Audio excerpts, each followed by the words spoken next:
Hello everyone, क्या हाल चाल। मेरा नाम है धर्मेंद्र कुमावत और मैं हूं आपका बायोलॉजी एजुकेटर। तो सेशन को स्टार्ट अपन करेंगे। नया सेशन अपन स्टार्ट कर रहे हैं 2026 2026 के लिए। और जो सबसे फर्स्ट पोर्शन अपन कंप्लीट करने जा रहे हैं वो है ह्यूमन फिजियोलॉजी। इसमें एनसीईआरटी टोटल अपन कवर करेंगे। वैसे आज के इस सेशन में केवल इंट्रोडक्शन की मैं बात करूंगा, एक ओवरव्यू सेट हो जाएगा दिमाग में। तो कौन सा चैप्टर किस टाइप से पढ़ना है, उसका किस टाइप से एक चैप्टर का दूसरे चैप्टर के साथ में एंगेजमेंट है। क्योंकि बायो जब भी आप पढ़ रहे हो तो ऐसा नहीं है केवल एक टॉपिक और एक चैप्टर को पढ़ लिया तो काम आसान हो जाएगा या कंप्लीट हो जाएगा। आपको एक चैप्टर से दूसरे चैप्टर को रिलेट करना है, अच्छा स्कोर करना है। तो अगर आप रिलेट नहीं कर पा रहे हैं किसी एक टॉपिक को दूसरे टॉपिक से, तो समझिए कि आपके मार्क्स जो है वो सही नहीं आएंगे या कम आएंगे। तो रिलेट करना जरूरी है, चाहे एक टॉपिक को दूसरे से कर रहे हो, एक चैप्टर को दूसरे चैप्टर से कर रहे हो, चाहे 11th क्लास को 12th से भी आपको करना पड़े, लेकिन रिलेट करना आना जरूरी है। अदरवाइज जो मार्क्स है वो पूरे नहीं आ पाएंगे। सो ह्यूमन फिजियोलॉजी में मानव के बारे में अपन पढ़ेंगे, ह्यूमन के बारे में पढ़ेंगे, ह्यूमन बीइंग के बारे में अपन पढ़ेंगे। कौन कौन से इसके अंदर टॉपिक्स होंगे, कौन कौन से पॉइंट्स होंगे, वो अपन डिस्कस करते हैं यहाँ से। सबसे फर्स्ट ह्यूमन फिजियोलॉजी में डाइजेस्टिव सिस्टम, इसे एनसीईआरटी से तो हटा दिया गया है लेकिन इसका थोड़ा सा रोल आता है। तो वो मैं आपको थोड़ा सा ओवरव्यू बताऊंगा, इसके अंदर ज्यादा कुछ भी नहीं है।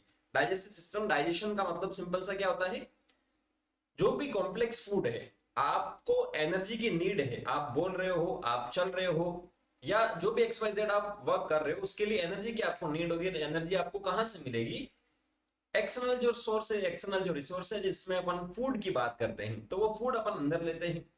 ठीक है। और फूड अंदर लेने के बाद में जो भी फूड आपने लिया, ऐसा नहीं कि जो फूड आपने लिया एज इट इज काम अपना बन जाएगा। उस फूड को आपको क्या करना पड़ेगा, सिंपल इजी फॉर्म में ब्रेक डाउन करना पड़ेगा, जिससे क्या होगा, इजीली एब्जॉर्ब हो जाएगा। तो वो होता है digestion, break down of complex substance into simple form. ठीक है, तो वो होगा डाइजेशन। फूड अपन ने लिया है एनर्जी के लिए। अब जो फूड आप ले रहे हो वो फूड क्या होगा दोस्तों, उसका ब्रेकडाउन अपन कर रहे हैं। ब्रेकडाउन करने के लिए आपको किसकी नीड होगी, जो ऑक्सीजन है उसकी नीड होगी मेनली। तो ऑक्सीजन या जो कार्बन डाइऑक्साइड, या मैं सिंपल सा बोलूं गैसेस, जो सिस्टम है वो आपका कौन सा हो जाएगा यहाँ पर, रेस्पिरेटरी सिस्टम। जैसे फॉर एग्जांपल आपने कोई भी फूड लिया है जिसमें कार्बोहाइड्रेट हो सकता है, प्रोटीन हो सकता है, या लिपिड हो सकता है। कार्बोहाइड्रेट्स की बात करें तो अलग अलग फॉर्म्स उसकी होती है। उसमें अगर आप बात करो सबसे सिंपल फॉर्म की, तो ग्लूकोज जैसे अपन बोलते हैं, ग्लूकोज एनर्जी की फॉर्म में सबसे सिंपल है। तो ग्लूकोज का जो ब्रेकडाउन अपन करवाते हैं किसकी प्रेजेंस में होता है, O2 की प्रेजेंस में। तो आपको CO2 और H2 यहां से मिलता है, CO2 और H2 मिलता है, प्लस यहां पर आपको एनर्जी भी मिलती है। ठीक है। और इसी एनर्जी का यूटिलाइजेशन ह्यूमन बीइंग करता है, किसके लिए, अलग अलग जो एक्टिविटीज है उसके लिए।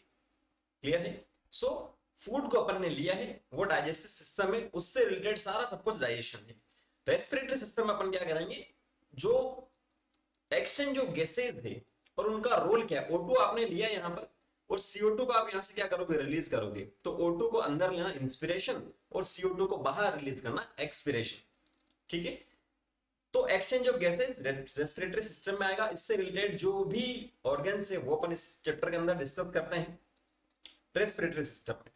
अब O2 सर लंग्स तक तो आ गई, यहां एक्सटर्नल जो यहां नेजल कैविटी है, नेजोफेरिंग से नोज है, यहां से गैसेज लंग्स तक तो आ जाती है, लेकिन उसके बाद में अलग अलग बॉडी पार्ट तक किसकी हेल्प तक जाती है। तो वो जो सिस्टम है वो आपके पास कौन सा होगा, वो होगा सर्कुलेटरी सिस्टम। ठीक है। सर्कुलेटरी सिस्टम, जिसमें अपन हार्ट के बारे में पढ़ते हैं, या जो वेसल्स है, मेनली आर्टरी और वेन्स जिसे अपन कहते हैं, आर्टरी एंड वेन्स जिसे अपन कहते हैं, उसके बारे में अपन पढ़ते हैं। जैसे मान लो कि मैंने कोई भी फूड लिया है, अंदर चला गया मेरी एलिमेंट्री कनाल में, यहां तक चला गया इंटेस्टाइन, इंटेस्टाइन से एब्जॉर्ब हो गया, और एब्जॉर्ब होने के बाद में उसका ट्रांसपोर्टेशन हो रहा है अलग अलग सेल, अलग अलग टिश्यू या अलग अलग ऑर्गन तक। ठीक है। ऐसा तो है नहीं कि केवल मेरा जो एलिमेंट्री कनाल है वहीं तक नीड है मेरे को, नहीं, जितनी भी सेल्स है बॉडी में उसको एनर्जी की नीड होगी अपना जो फंक्शन है उसको करने के लिए। अलग अलग सेल का अलग अलग फंक्शन है, आपको पता है सिंपल सा। तो वहां तक ट्रांसपोर्टेशन जो हो रहा है किस किस का होगा, देखो दोस्तों, एक तो अपन ने बात कर ली है फूड की, सिंपल फूड जो होगा या सिंपल फॉर्म होगा, ठीक है। और दूसरा आपके पास कौन सा होगा, गैसेज होगा, गैसेज होगा। ऐसा तो है नहीं कि एलिमेंट्री कैनाल में गैस आएगी और वहां पर इसका ब्रेकडाउन कर देगा और एनर्जी मिल जाएगा, नहीं। जो भी टारगेट सेल या टिश्यू वहां तक जाएगा और वहां पर उसका ब्रेकडाउन होगा, जो एनर्जी लिबरेट करेगा, वहां से रिलीज करेगा। तो जो फूड है या जो गैसेज है उसका ट्रांसपोर्ट करेगा एक जगह से दूसरी जगह तक। वो जो सिस्टम अपने पास आता है वो कौन सा आता है, सर्कुलेटरी सिस्टम जिसे अपन कहते हैं। और उसके अंदर अपन हार्ट पढ़ते हैं, वेसल्स पढ़ते हैं, और उससे रिलेटेड जो भी सारा सब कुछ है वो यहां से अपन डिस्कस करते हैं। क्लियर है।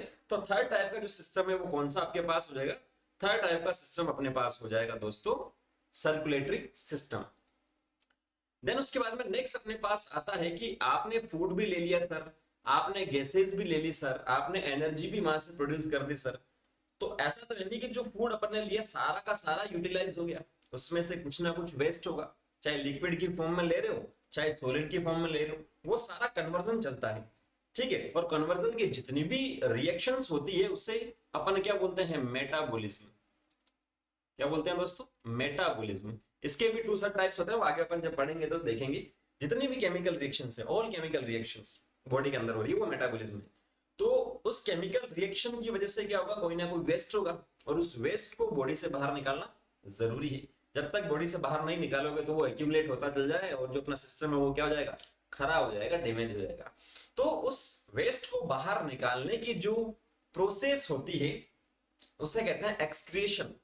और इसके अंदर जो इन्वॉल्व सिस्टम उसे अपन बोलते हैं एक्सक्रीटरी सिस्टम, ठीक है, एक्सक्रीटरी सिस्टम। और उसके अंदर मेनली आपके पास अपन जो पढ़ते हैं, ये वाला जो डायग्राम एनसीईआरटी में गिवन इसके बारे में पढ़ते हैं, किडनीज है या यूरेटर है, ब्लैडर वगैरह, वो सारा सब कुछ है किस टाइप से निकलता है। और भी बहुत सारे ऑर्गन्स हैं जो एक्सक्रीशन में हेल्प करते हैं, वो भी अपन डिस्कस करेंगे। एक छोटे से दो स्टेटमेंट आपको दे रखे हैं एनसीईआरटी में, वो पढ़ना जरूरी है कि लंग्स या स्किन या लीवर, क्योंकि वो चलो बाद की बात है, वो बाद में अपन डिस्कस करेंगे। तो जो भी वेस्ट है उसको बाहर निकालने का जो सिस्टम आएगा वो कौन सा आएगा, एक्सक्रीटरी सिस्टम। और इसमें भी आपके पास क्या होगा, सर्कुलेटरी जो सिस्टम है वो इन्वॉल्व होगा, क्योंकि ब्लड वेसल, जैसे मान लो ये मैंने फूड यहां से लिया, कोई भी फूड है, ये जाएगा छोटे छोटे पार्टिकल्स में, ये टूट गया, टूटने के बाद में ये रेस्पिरेटरी सिस्टम इसने तोड़ दिया, तोड़ने के बाद में क्या करेगा, अलग अलग सेल या टिश्यू तक चला गया ये, और जाने के बाद में वहां से जो वेस्ट है ये वेस्ट प्रोड्यूस होगा, और प्रोड्यूस होने के बाद में वापस से with the help of blood vessels ये क्या करेगा, यहां तक आएगा अपने पास एक्सक्रीटरी सिस्टम से, और वापस यहां से जो भी वेस्ट होगा उसको बाहर अपन निकालेंगे। तो सारा सब कुछ जो चल रहा है किसके हेल्प से चल रहा है, जो वेसल से आर्टरी और वेन्स उसकी हेल्प से चल रहा है, वो कौन सा है, सर्कुलेटरी सिस्टम। तो सारे जितने भी सिस्टम्स हैं वो क्या है, एक दूसरे से एसोसिएटेड है, एक दूसरे से जुड़े हुए, इंडिपेंडेंट नहीं है, ठीक है। अब एनर्जी आपको मिल गई, एनर्जी मिलने के बाद में उस एनर्जी को किस टाइप से अपन यूज ले रहे हैं, लोकोमोशन एंड मूवमेंट। ये एक सिंपल सा फंक्शन, वैसे सारे में अपन यूज में ले रहे हैं। लोकोमोशन एंड मूवमेंट जो सिस्टम है अपना, या जो चैप्टर है इसके अंदर अपन क्या पढ़ेंगे, किस टाइप से जो चेंज ऑफ प्लेस हो रहा है, ठीक है।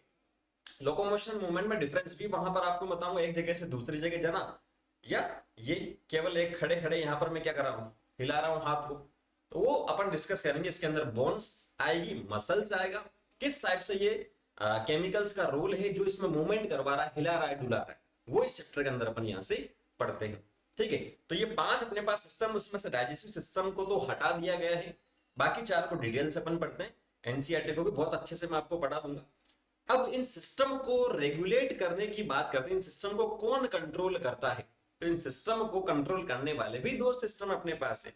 इसमें फर्स्ट अपने पास आता है नर्वस सिस्टम, कौन सा, नर्वस सिस्टम, या जिसे नर्वस सिस्टम, या जिसे अपन केमिकल कंट्रोल बोल सकते हैं। और दूसरा जो सिस्टम अपने पास आता है वो कौन सा आता है, एंडोक्राइन सिस्टम, जिसके अंदर जो ग्लैंड्स है वो सारा सब कुछ पढ़ते हैं अपन, ग्लैंड से रिलेटेड सारा सब कुछ अपन यहां से पढ़ते हैं। तो 2 सिस्टम है, एक दूसरे के साथ में काम करता है, nervous system and endocrine system. Nervous system में न्यूरॉन्स है, जैसे इमेज में आप देख सकते हैं, बॉडी के हर एक पार्ट तक न्यूरॉन्स होते हैं। न्यूरॉन्स का मतलब क्या है, जो मैसेज को एक जगह से दूसरी जगह तक लेके जा रहा है। ऐसा तो है नहीं कि मुझे रात को मैं सोया था फिर सुबह मेरी उठने की इच्छा में भी तो मैं अपने आप से उठ गया, नहीं। सारा सब कुछ कंट्रोल हो रहा है ब्रेन में, स्पाइनल कोड जो है वहां पर नर्व्स है वो सारा कंट्रोल कर रहा है, नर्वस सिस्टम के अंदर अपन पढ़ते हैं। और दूसरा एंडोक्राइन, कुछ केमिकल्स होते हैं जिसे अपन हॉर्मोन्स बोलते हैं, वो भी अपनी बॉडी को कंट्रोल करते हैं, रेगुलेट करते हैं, वो एंडोक्राइन सिस्टम के अपन अंदर अपन पढ़ते हैं। तो टोटल ये जो 7 या जो 6 पोर्शन है वो अपन एनसीईआरटी के यहाँ पर कंप्लीट कवर करेंगे। तो ये सारे सिस्टम एक दूसरे से क्या है, जुड़े हुए, इंडिपेंडेंट नहीं है। इंडिपेंडेंट होगा तो फिर काम नहीं हो पाएगा ह्यूमंस के केस। क्लियर है? सो नेक्स्ट नए सेशन में नए टॉपिक के साथ में जो फर्स्ट टॉपिक रहेगा उसके साथ में अपन मिलते हैं। किसी भी टाइप का डाउट रहता है तो कमेंट सेक्शन खुलें, कमेंट करके आप लोग पूछ सकते हैं। Thank you, all the very best.